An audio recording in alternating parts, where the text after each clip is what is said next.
Welcome back to Daytime. Well, the holiday season is upon us, and I don't know, maybe you do a lot of entertaining at your home, do you? I try to. Well, when you have friends and family in, and then it becomes, what am I going to entertain them with? You get the food ready, and then you've got to decide on the beverages. Well, there are some great beverages out there, and Jake Richards joins us. From grape expectations to sort of walk us through the world of Rieslings. Yeah. You know, I have to tell you, you've got a whole display of different, I guess we're starting with Rieslings, different types.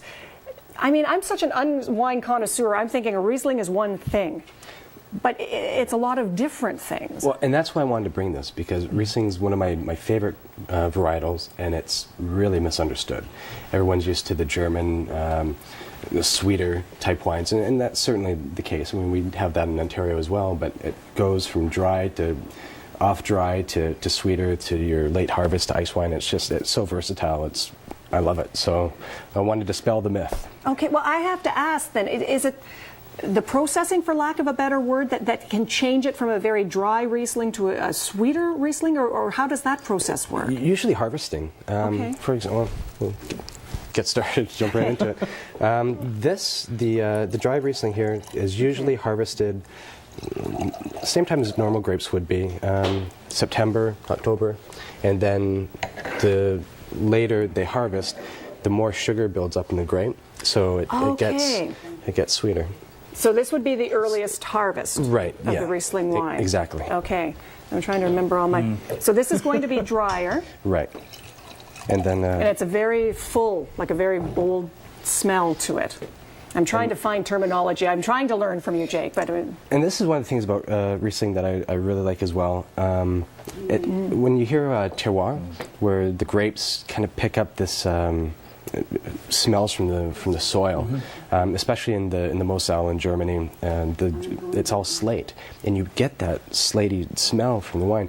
Riesling is one of those varieties that pulls some sort of essence out of the actual ground, and you can smell it in the wine. Wow. It's really fascinating.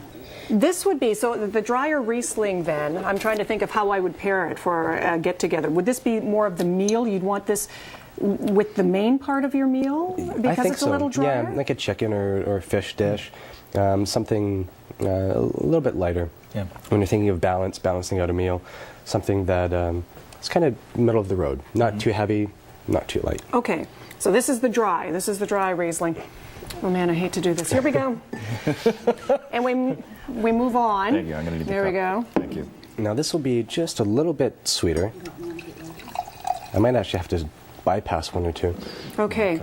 But, and this would just come off the vine a little bit later. So that was a September, October harvest. This would be more into November? Exactly, yeah. October, November, or maybe even just a couple of weeks after that. When you start to get into these ones here, now these are the premium bottles from Cave Springs. Cave Springs, some of their vineyards are about 30, 35 years old, some of the vines that they use. It's definitely a noticeable difference in flavor. Okay.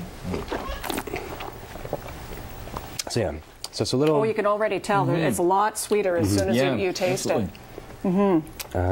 Now, maybe I'll skip this one. But this is the CSV. This is their top tier wine, and this actually gets released in vintages on Saturday. Oh, wow. So you're getting a little bit We're of getting a sneak preview here. Okay. So we do this and get ready. This is not what you do at home, though, during the holiday season, by the way. Well, but just for the sake of time that we can try a little bit. So this is the sweetest, then, of the Riesling wines. No, this will be somewhat comparable to the one that we just had, maybe a little bit sweeter. Okay. It's okay. But once we get into the late harvest... The smell on this is different, too.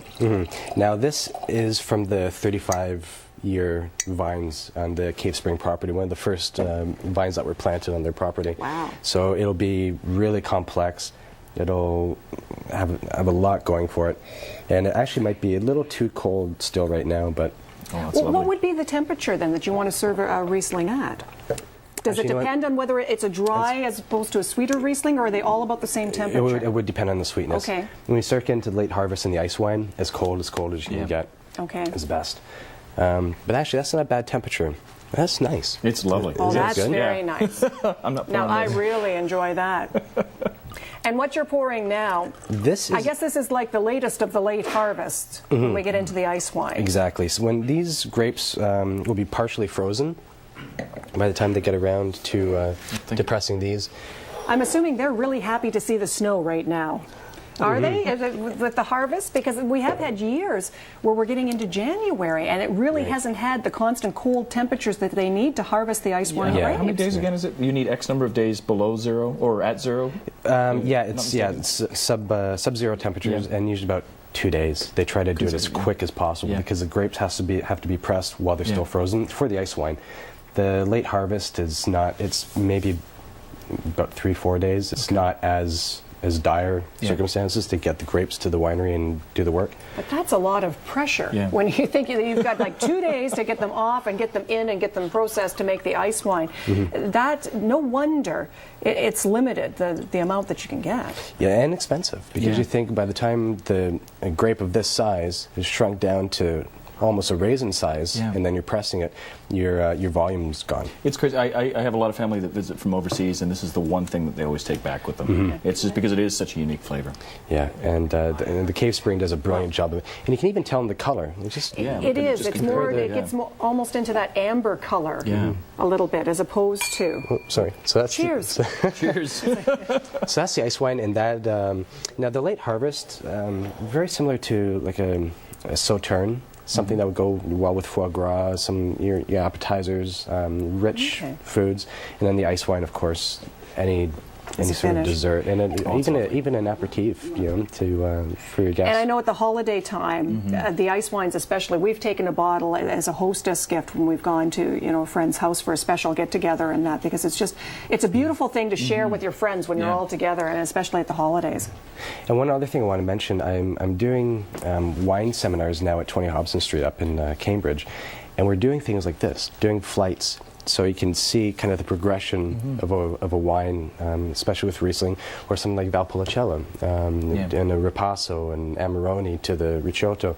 So it's fun just to kind of see, because it's not just one flavor with a grape. It's a whole spectrum of different possibilities. I'm sure it's a really great way to kind of expedite the learning process for many, because I mean, to have them kind of side by side, and to be able to really pick up those nuances. And to really take your time. I mean, we're really rushing through it today, but it's a lot of fun, and there's a lot to learn. There's a lot, and Riesling is has gotten a bad name, unfortunately, and it's fantastic, especially stuff coming out of Ontario. Yeah. We will help spread the word, Jake. Now, as far as the tastings go, can they go on site to your website and find the information about that there? Or the 20 Hobson website, or call 20 Hobson, and we have all. It was still kind of in the works. We're trying to figure out. We're doing something this weekend, but it'll be a regular occurrence. Right. Well, people call on your expertise all the time to find out more about wines and learn a little bit more, and even setting up wines for restaurants around the area. I know you do that quite a bit as the restaurants, change their menu and try new things. Then you're the person they call in to sort of sit down and go, okay, what do we do now, and what should we be adding? Yeah, it's fun. I enjoy it. It doesn't seem like work. It's a blast. No, it doesn't seem like work. We've got the best job going, Jay. This is great. And there's the website, greatexpectations.ca. Go on more to find out more about Jake, and have a wonderful holiday season. Cheers, everybody. Cheers. Cheers Merry to Christmas. you. All right. Cheers. We're back with more in daytime. Just a moment. Stay with us.